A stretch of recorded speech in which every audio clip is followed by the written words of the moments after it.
Ladies and gentlemen, welcome back to the series where I'm recreating Freddy Fazbear's Mega Pizzaplex from Security Breach in Minecraft. In the last episode we built Fazzablast and Bonnie Ball, but in today's episode we're going to be moving on to the most anticipated location of the series, the Roxy Raceway. Before we do get into the video, I'd like to remind you guys quickly that if you do enjoy this content, then please make sure you leave a like on the video and subscribe to the channel so that way you can help support me throughout this build, as it really does help out this channel greatly. Also, if you're interested, there are 2 Q&A videos you can go check out if you have any questions about this project, so hopefully any confusion can be cleared up with those videos. But without any further ado, let's get on to building the Roxy Raceway. Since the very start of this project, Roxy Raceway was one of the points of interest I was most curious about, as it is undoubtedly one of the biggest locations of the Pizzaplex. Not only is it the scale of the raceway that makes this build feel overwhelming, but also the contents of decorations and scenery that fill up both the raceway and its neighbor, the Glamrock Beauty Salon. Both of these areas are set in a desert-like environment with lots of rocky cliffs, which is something I was looking really forward to building, as it is one of the few times in the Pizzaplex where there would be more organics than basic geometric shapes. Just taking a look around both of these areas can really give you the idea of what challenges are up ahead for this build. And with all the outlines in place, it presents a better idea of how much there is to the Roxy Raceway areas, as not only does it span across multiple areas of the Pizzaplex, but it also has a large basement area which opens up to more areas of the location. Back on the surface, there is no lack of outline placement either, as there is an entire stadium-filled room which is filled with different tools and equipment suited for the construction of the raceway. While on the topic of the raceway, the track itself was definitely one of the most complex outlines of this entire project, as the amount of twists and turns makes it a challenging task to outline with Minecraft's blocky design. The outlines of these 2 areas were definitely the most time consuming so far, but with all the preparations in place, it is finally time that we can get started on the build. So let's get on with the time lapse and begin construction with the Glamrock Beauty Salon.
After a few hours of building, everything to do with the Glamrock Beauty Salon is now all in place. It was a lot of fun putting this place together as it was a complete change of direction of scenery with the cliff faces and the roads that surround the room.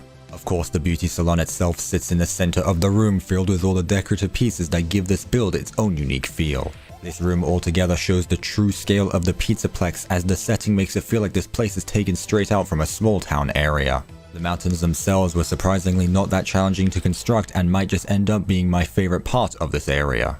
Though there were a few design changes before and throughout the building process, I am very satisfied with the ending result of this build.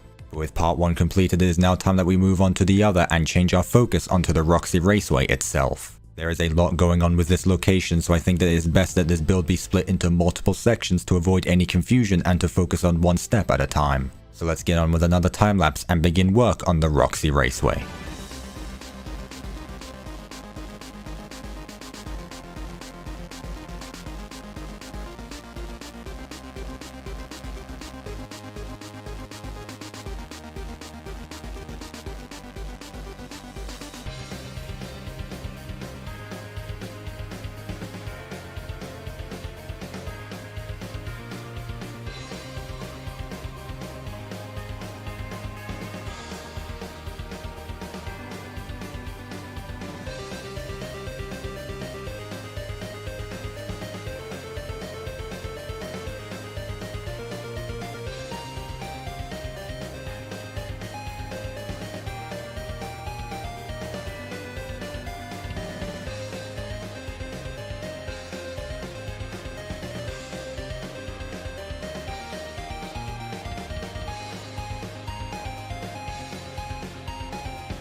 And with the first time-lapse completed, it is time to show off what parts of the area have been completed. Though only part 1 of the build is finished, the overall structure has taken its shape and shows off the idea of what the final product will look like. The entrance balcony is filled in with all the garages fitted with the mechanical needs or decorations fit for parties. Nearby is the registration and information booth, which sits within a small mountain which contains a small store for the raceway merchandising.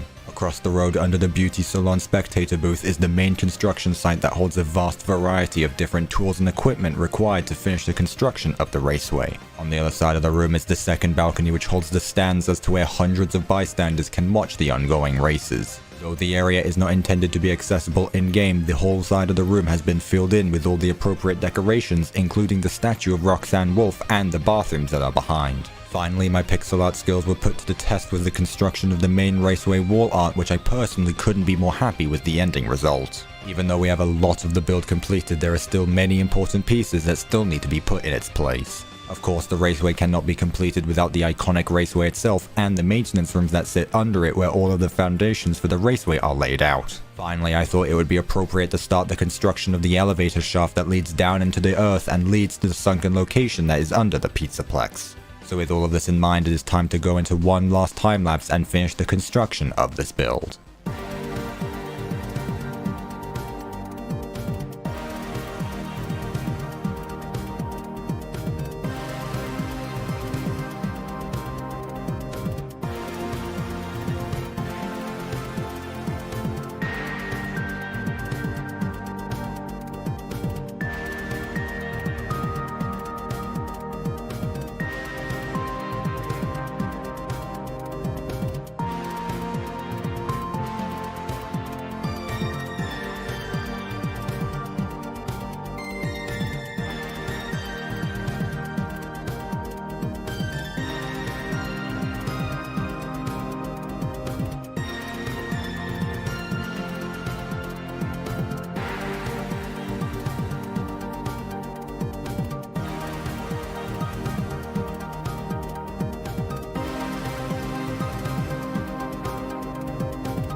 And with that, the entirety of the Roxy Raceway attraction is now all completed. Once again, this area gave me a very fun building experience, as the combination of all the different decorations helped make this build not feel too repetitive and give the construction a refreshing feeling with every new area. From the rocky cliff faces to the giant pixel art on the wall down to the ruined areas underground, Roxy Raceway has become one of the areas of the pizzaplex that I might have enjoyed building most so far. Compared to the other areas of the pizzaplex, the raceway areas undoubtedly took the longest amount of time to construct, but in the end I believe that all of the hard work was worth it and makes this build a lot more satisfying to look at. However, now that Roxy Raceway has been put in place, not only do we have another attraction completed, but the main public areas of the pizzaplex have all been built in, leaving the final remaining areas to be the 2 basements that subside under the pizzaplex. This build has been an absolutely incredible experience so far, and I really hope that you can all appreciate this build as much as I do.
Ladies and gentlemen, that is going to wrap it up for today's video. I really do hope that you guys enjoyed this episode, as a lot of time and effort went into this part of the build. If you did enjoy this video, then please make sure you leave a like on this video and subscribe to the channel so that way you can help support me throughout this build, as we are nearing the 50,000 subscribers milestone. Hopefully you guys did enjoy this video, and I will of course see you in my next video.